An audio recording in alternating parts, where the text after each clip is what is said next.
In this video, I'm going to go over some of the top mistakes that many players seem to make in Kingdom Come Deliverance 2, many of which come from my own experience. Let's begin. Number 1 is eating rotten food. When your Henry is hungry, which will be shown by this hunger icon right here, make sure to check the condition of the food before you eat it. Food with a red condition number, which is also represented by this freshness number in the food's description, is risky to eat and may cause food poisoning, although you can get away with some foods, especially the smaller ones, if you don't eat too much and they're not too spoiled. But generally speaking, why risk it, as food poisoning gradually decreases your health and reduces your strength, agility, and vitality. Digestive potions, which can be bought or brewed, are a great quick cure here, or you can wait it out or pass time, but be careful, as you're losing HP and the passage of time could lead to your death, which would be the ultimate mistake. I'm also going to add here that holding on to a ton of rotten food is kind of a waste of space and weight, although you should note that your dog Mutt is not too picky. He'll be just fine eating rotten meat, but I didn't tell you that. Number 2 also deals with eating, but this time it's overeating. When Henry gets hungry, be sure to not overeat or you'll be afflicted with the overeaten condition, which reduces your max stamina, and the more that you overeat, the larger the stamina reduction will be. Keeping things simple here, when your Henry gets hungry, just eat one food item at a time until the hunger icon disappears. Do not spam eat. If you want to get more technical, look at your nourishment level indicated right here in the bottom right. Each food item has a nourishment number, and if you let this nourishment level go over 100, this will cause the debuff. Not a big deal if you go a little bit over, but the more that you go over, the worse your max stamina becomes, and the longer it takes to get rid of the debuff. To get rid of this condition, you can pass time or wait it out, or drink a digestive potion for a quick cure. Number 3. Treating KCD2 like other RPGs when it comes to jumping off cliffs and ledges. In KCD2, before you jump off any ledge, it's best to think about your own knees first. Some of you guys are old as shit. And if you think that leap or fall might hurt you IRL, best to not try it with Henry, otherwise you can take a hit to your HP and even receive leg injury debuffs. Injuries require you to sleep, visit bathhouses, or the use of healing potions to cure them. There are some perks in the game that can make your Henry better at cliff jumping, so to say, but for the most part, be careful.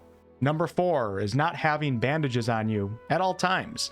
You may not find yourself bleeding that often, but if a situation arises where you are bleeding, which is indicated by the blood droplet icon, the only way to heal a bleeding wound is by using bandages. If you're way out away from town, or maybe you just don't know where to find or buy a bandage near the location that you're in while you're bleeding, a bleed can lead to your death as it slowly ticks away at your life. Number 5, not using your horse to help you carry things. Encumbrance in KCD2 is more strict than it is in many other games, but many players tend to forget or not realize that one of the biggest benefits to having a horse is that horses by default, even with nothing equipped on them, offer a ton of storage space, so you pretty much never need to be encumbered. If you're farming for resources or looting bandits, etc., and picking up things that you don't need immediately on your character, start developing that habit of moving these items to your horse by hitting the Move to Horse button when an item is selected in your inventory. Just don't forget that you have these items on your horse, as when you get back to a town, you need to transfer them back to your inventory to sell or use them. That's my biggest mistake. Number 6, not realizing how much of an item that you're actually picking up or even holding. This is a very common mistake when it comes to picking up meat from animals, but this can apply to many different situations. When you harvest an animal, many of the animals in this game will offer you a ton of meat to pick up, and many of you will likely just pick it all up without realizing how much you really just picked up, as this is not something you typically have to worry about in many other games. If I kill this cow right here, sorry cow, and by habit just transfer all of the resources to my inventory, I would be transferring this much beef into my inventory, plus all of this other stuff, and now I'm encumbered. Unless I'm specifically farming meat, most of the time you don't need any at all, or maybe just a few to go cook. Also be sure to skim your inventory every once in a while to check the number column. Any items with an unusually high number, make sure that they're items that you actually need in quantity. Number 7, over-attacking in combat. One system that makes KCD2 unique from many other games is that your stamina levels actually play a part in how much damage you take when you get hit. The lower your stamina is, the more HP you will lose. In KCD2, it's perfectly acceptable and even advised to back off a bit when your stamina gets really low and let it regenerate a little bit, or stay up in an enemy's face but focus more on doing perfect blocks versus being more offensive. When you get that stamina back, feel free to go at it again. Just be conscious of this, and keep in mind that the more that your Henry trains, the higher your vitality level will go, which will make this stamina management a bit easier. Number 8, recklessly fighting multiple opponents. If you're not an experienced KCD player, be very careful taking on multiple opponents at a single time. If you do find yourself in this situation, don't make the mistake of getting up in all of their faces at the same time. It's best to back up and maneuver around in the environment to try to force them to line up a bit in front of you, so you're only taking on one at a time. If you keep backing up and moving around, you can get them to temporarily line up on their own, but also don't forget the environment offers plenty of ways to create choke points. Number 9, skipping or missing Tomcat, and other trainers actually too. Right when you get out of the pillory in Troskowitz, it's possible to miss picking up a very important quest called Combat Training, as not everyone will talk to Bara the Beggar right here. Missing this quest is the last thing you want to do though as a new KCD player, as this quest will send you out to a nomad camp to train in melee combat. This is where you'll be able to learn new techniques and combos for the various different melee weapon types, but perhaps even more importantly, this is where you can just train and train and train, allowing your Henry's combat related stats and skills to level up, making you more powerful and giving you access to new powerful combat related perks. If you didn't get this quest for whatever reason, you can still go train with Tomcat, you just won't have the map marker telling you where he is. Almost every time I see a player quit KCD in general, it's usually because they didn't train in combat early on. Number 10, forgetting about perk points. I've definitely been guilty of this myself, but it's pretty easy to not notice that you have a bunch of perk points waiting for you to invest into your stats and skills, and then to carry on in the game for hours at a time in a less powerful state than you could be. Every so often, make sure to check your player tab, and if a stat or skill has a perk point available, you'll see a number in the star column which represents the amount of perk points that you can spend.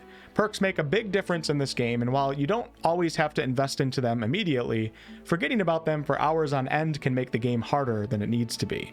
I'll add another mistake to this same mistake as well, and that is not realizing that you have XP boosting books in your inventory ready to be read.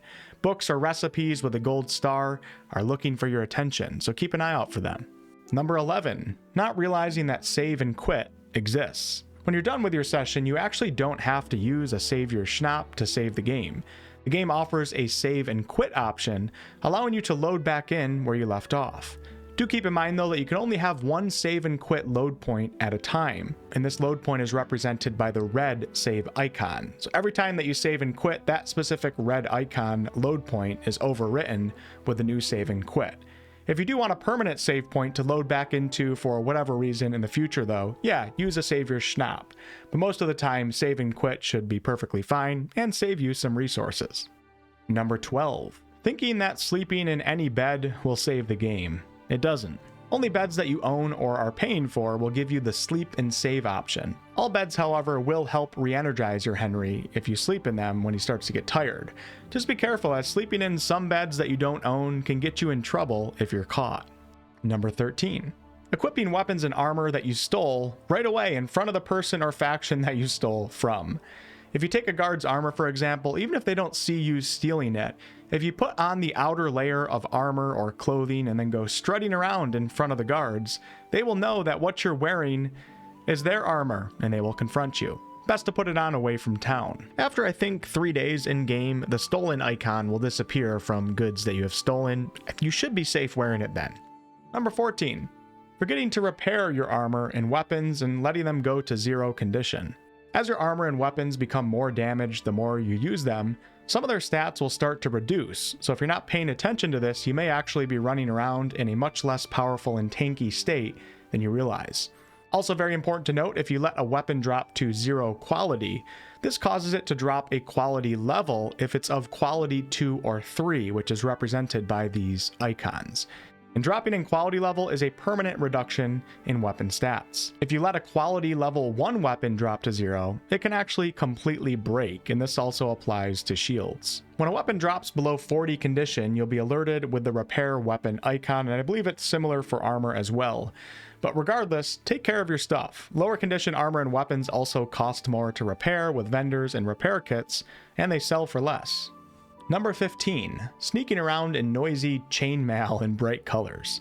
If you're really trying to stealth around and sneak into places without being caught, it's best to have a stealth outfit to switch to that has gear that has low noise and visibility levels, or at the very least just temporarily unequip your super noisy chainmail in plate armor and or super bright colored clothing such as wearing a yellow cap. This will make it much less likely that you'll be caught in your stealth operations. Just be careful, as if you do get caught, you might initially be fighting with less tanky gear equipped. Number 16, not cleaning yourself or washing your clothes. Unless you're doing a stinky, dirty run, make sure to clean your Henry at water tubs that you pass by every so often, but especially when you know that you have blood or dirt all over you, and if you have any debuffs showing related to this, such as the Reeky debuff. NPCs typically don't respond well to stinky, dirty people, and actually being Reeky can cause NPCs to notice you when you're trying to stealth around, believe it or not. When your clothing gets dirty in this game, which is represented by the dirt icon over a piece of clothing, this requires a visit to the bathhouse or a visit to a laundry station, which are typically found on little piers that are on streams or ponds. Number 17, using the wrong arrows or bolts. If you're facing up against heavily armored opponents and you have options with your arrows or bolts, don't use hunting arrows or hunting bolts. These types of arrows and bolts will make it harder for you to deal significant damage on armored opponents, as they're not designed for piercing armor. If you have piercing arrows or even long-ranged arrows, for example, these will be much more effective in these types of situations. And vice versa, when you're hunting, don't waste your combat effective arrows, as hunting arrows are designed for hunting and are also more cost effective. Number 18, not paying attention to icons that may pop up in the top right of your screen during dialogue. You may gain several things by talking to NPCs in general, but if you don't notice the icons that pop up during dialogue in the top right, you may not realize what exactly you received. For example, when talking to a POI tipster or a quest tipster, these NPCs tend to reveal locations on your map. And during your conversations with them is when you unlock that particular map icon. So when you go to look at your map, you know what icon you're actually looking for and you're not as confused. Number 19, selling items when the merchant doesn't have enough to give you the full value. This is a common mistake in many games, and of course it also applies here in KCD2. If you're selling items, make sure to look at how much groschen the vendor has to give. If the selling number turns red as you select items to sell, you'll be missing out on that extra groschen if you complete the deal. Vendors seem to restock on their groschen daily, so you can sell some stuff now and then come back later, or you can just click on a few items under their buy tab if there's a few things that you need to help even out the price. Number 20, the ever so common player that forgets to save when out doing open world activities. So autosaves in this game do occur on quests and maybe even in some other situations, but regardless, they don't occur often, if at all, when you're out doing open world activities such as hunting, exploring, or doing alchemy. If you're gathering herbs and making potions, for example, don't forget to save every so often with save your schnapps or go to bed in a bed that you own. So if something happens, you don't lose all that progress. You can also use the save and quit option here and just restart the game. Number 21, buying and selling items in separate transactions, as you just waste time. In KCD2, you don't need to enter into a new transaction when you want to go from buying to selling items or vice versa. Simply click the items that you want to buy, then go to the sell tab and click on all the items that you want to sell, and the game will do the math for you and figure out if you owe money to the vendor or if they need to pay you. You can haggle this as well. Number 22, comparing your armor to the wrong armor. Very, very common mistake. In KCD2, you have 3 different outfit presets. Make sure you have the right outfit equipped and on when comparing gear related to that specific outfit. For example, if you're looking to buy some stealth shoes, when looking at the stealth shoes stats, maybe you're looking for the noise and visibility levels, don't have your full combat outfit on, otherwise you'll be comparing your stealth shoes to your currently equipped armored boots, which can lead to a mistake purchase or a mistake gear switch. Number 23, and this is a stupid mistake from stupidity, but I am guilty of it, which is why it's in this video. So I used the option to send Mutt home, as I didn't want him with me for this one particular mission. A few hours later, I forgot that I did this, and I thought that he left me, and I was just running around for hours hoping that he would randomly show up like he does sometimes, but he never showed up. I thought he was gone at one point. When you use the command to send Mutt home, it will tell you where his home is, and he will be waiting for you there. Number 24, and this one will make an appearance in my Did You Know video, but I wanted to throw it in here as well. Not that arrows or bolts are hard to find or buy really in this game, but if you don't want to waste them, don't use them on birds' nests. In KCD2, when you crouch, you can throw unlimited pebbles or stones, and if you line this crouch upright, you can actually hit birds' nests with these stones, saving your arrows or bolts. Nests that are super high, though, might be worth the arrow, as it can be difficult trying to line up the stone throw, but nests that are low or medium height, you should be able to get them down with your unlimited resource of crouch stones. And number 25, although I will have a bonus one, and this is thinking that you can be a frontline ranged combatant. Well, maybe some of you can pull it off, but 90% of players ain't going to be able to do this. Ranged weapons are meant for ranged, and if you get up in somebody's face with a ranged weapon, you are going to feel how much of a disadvantage you're truly at. So if you want to play ranged, stay ranged, and if there's a guy that's running at you, make sure you get that headshot, or you better switch your weapon and give yourself plenty of time to switch, or you can end up in a really crappy situation. Sneaking in a number 26 here, and I'll still have the bonus, and this is selling the wrong items to the wrong vendors. So for example, if you have a sword, don't sell the sword to the trader in Troskowitz. Go to Takov a little bit to the north and sell the sword to the blacksmith, as you'll get a lot more groschen from the blacksmith because he works with swords. And the bonus one, I left for last because I'm still a little bit confused and I could have something wrong here, but please, if you've tested this out, actually tested it yourself for a little bit of time, please let us know in the comments, or please elaborate on my section here. But the mistake here is discarding your harder to find herbs that have 0 condition. So herbs that have 0 or low condition can still be used in alchemy. And in my testing with the chamomile decoction, using 0 condition sage and 0 chamomile still allows for you to create a medium/normal decoction.